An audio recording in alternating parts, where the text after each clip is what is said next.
بسم الله الرحمن الرحيم. اللهم صل على سيدنا ومولانا محمد وعلى ال سيدنا محمد بسم نو ویلې شی مکه کتاب الله تعریف کړه او د کتاب الله تعریف نه بیا ورسو هر روزانه تاسو سره سبق د سر نه زکړه ولګي کنه چې تاسو سبق یې دي ځکه د شاته یادول پکې ضروری دي نو ځکه پر راول کې رامنټ وا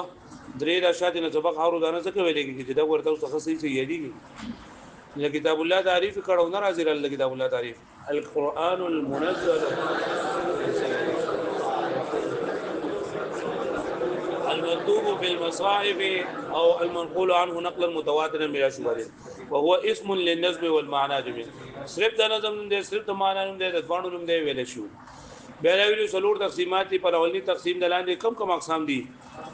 خاص عام مشترک مؤول او د دویم تقسیم د لاندې سوري اتو سلور اصل دي او سلور مقابلات دي کم دي ظاهر نص مفسر محکم خفی مشکل او د دریم تقسیم د لاندې سلور اقسام کم دي وسدا سلورم تقسیم چې نو دا په اعتبار د وقوف علی المراد باندې دی وقوف علی المراد مراد یعنی کم چې د دې مطلب دی کم چې د دې هغه معنا ده نو بای باندې د وقوف په اعتبار سره دا سلورم تقسیم دی نو په دې باندې لولنه اعتراض ده ضروري دي شعر چې موږ دا نظم د الله علی المعنی بیانو دا غي تقسیمات بیانو او وقوف دا پیجندل په مراد باندې پیجندل او مراد لره پیجندل دا کار د مجتهد دی دا کار د چا دی د مجتهد کار دی نو چې د مجتهد کار دی نو دا په نظم په الفاظ کولی چې کوم خو نظم د الله المعنی تقسیمات وایو کنه او دا کار د سره د مجتهد دی او مجتهد خو د الفاظ سره تعلق نه نو وایي چې اگر چې دا وقوف علی المراد کار د مجتهد دی چې لکه خدا د چې پر مراد باندې وقوف حاصلای او په دې باندې واقفیت حاصلای نو دا په اعتبار د معنا سره او معنا په اعتبار د واسطه د لفظ سره نو چې په دې کې لفظ ملحوظ دی دغه جلاول الفاظي یا د الفاظ معنی وي نو آیت د مجتهد دغه معنا د کلام واضح ده که واضح نه او ظاهر نه بګي ظاهر نه لري پر راوړل شي د کنه راوړل شي نو د دې چونکه تعلق ته د سره د معنا او د الفاظو نو ځکه دا په دې کې ذکر کړي دیو نه ویل شي چې دا سلورم تقسیم صرف د معنا لري او دا ولې درې تقسیمونه د چا دي د نظم دی اوله کې ویډیو کنه چې بازو په کې ویډیو دي چې اولنی درې تقسیمه چې دین دا لفظ دی او اخرنه تقسیم د معنا لري بازو په کې دی چې صرف د اخرنی اقتضاء النص او دلالت النص دا چې نه دا غري در معنا سره تعلق دی وای صحیح خبره ده چې دا شلوانه قسمونه سروانه تقسیمونه دا چې لکه څنګه په نظم باندې دا په معنا باندې دلالت کوي نو موږ وای نظم د الله علی المعنی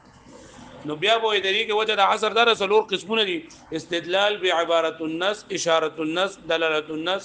او اقتضاء النص چې دا دلیل نیون کې به خالی نوي کدا دلیل نیو کې دا یا په الفاظ سره دلیل نیول یا په معنا سره نیول کبا الفاظ سره نیول نو کړه دې دا کلام د دې لپاره راوړل شي جدا عبارت النص ده او که کلام د دې لپاره نو راوړل شي خو اسی پته لګیدل دي نو دا اشاره النص ده او کچرتا د دینه د دې دلیل نیول په معنا سره هغه معنا به خالی نه د حالونه یا په اعتبار د لغت سره دا په فهم کې راځي یا په اعتبار د لغت سره په فهم کې نه راځي تصریف په اعتبار د لغت سره په فهم کې راتلله جدا دلالت النص ده او کچرتا په صرف په دا سره نه راتلله په لغت کې په نظر او فکر سره په ای سره نه راتلله په اعتبار سره نو بیا با د صحت د نظم په دغه معنا باندې شرعا او عقلا موقوفي یا بنوي شرعا او عقلا به یا صحت د نظم په معنا باندې موقوف وي یا بنوي که صحت د نظم په دغه معنا باندې شرعا او عقلا موقوف وو دې ته ویل کې اقتضاء النص او کنو جو هغه د وجوه فاسده وي چې به ان شاء الله د دې نو ورستو بیا بیانېږي اوس ته وګورئ والرابع في معرفه وجوه الوقوف على المراد او سلورم تقسیم دا په څه اعتبار سره دی چې په مراد باندې د وقوف د پیجندلو طریقې معلوم کړل شي په مراد باندې د وقوف د پیجندلو هغه وجوه او طریقې معلوم کړل شي یعنی التقسیم الرابع في معرفه طرق وقوف المجتهد على مراد النظم دا سلورم تقسیم په معرفت د دې کې دی چې مجتهد د معنا نه د دې لفظ نه څنګه خپل مطلب اخلي دا غي طریقې علا مراد به مراد نه زماني وهو ان كان في وهو او دا وان كان في الظاهر من صفات المجتهد اگر چې دا په ظاهر کې صفات د مجتهد ده یعنی دا وقوف علی المراد په مراد باندې پوهه کېدل چې آیا دا لفظ نه ثابت ده دا معنا دی لپاره راولل شوی نه نه راولل شوی نو دا کار اگر چې د مجتهد ده لکنه یؤول الى حال المعنى لیکن دا مجتهد تعویل کوي په معنا کې غور او فکر کوي په معنا کې او بواسطه الى اللفظ او معنا کو د الفاظ وی نه د معنی په واسطه سره د ورسره صدا لفظونو دا ولذا قيل د دې وجه نه ویل شوی دی چې ان هذا التقسيم للمعنى دون اللفظ چې دا تقسیم د معنا ده نه ده الفاظ ده خدا خبر صحیح نه ده لکه چې اصح قول ده چې دا سلور وانه تقسیمونه څنګه چې د نظم دغه شند معنا دي نو نظم داله على المعنى وهي اربعه ايضا او دارهم سلور دي دغه شانتي الاستدلال بعباره النص دلیل نیول په عبارت النص سره ها وباشارته او دلیل نیول په اشاره النصر وبدلالته او دلالت نیول په دلالت النصر دلیل نیول وباقتضائه او دلیل نیول په اقتضاء النصر دل کې د نص مراد هغه نص نه کوم چې موږ وایو نص ظاهر نص مفسر محکم هغه نص نه بلکې دل کې د نص مراد هغه الفاظ دي چې په معنا باندې دلالت کوي د نص مراد هغه الفاظ دي چې په معنا باندې دلالت کوي وجد عصر بقي سنه لان المستدل ان استدل بالنظم یا به دا دلیل نیو کې بدلیل نیولې په نظم سره او په دې مگر غږی یا په معنا سره نو یک دلیل نیولې په نظم سره نو یا به دا به د حال خالی نوي یا به دا کلام د دغه معنا د پاره راوړل شوی وي او یا بنوي نو فإن كان مسوقا کچره دا عبارت د دغه لپاره د دغه معنا لپاره راوړل شوی وو نو فهو عبارت النص نو دا دلیل نیولې په عبارت النص سره والا او کچرتا دا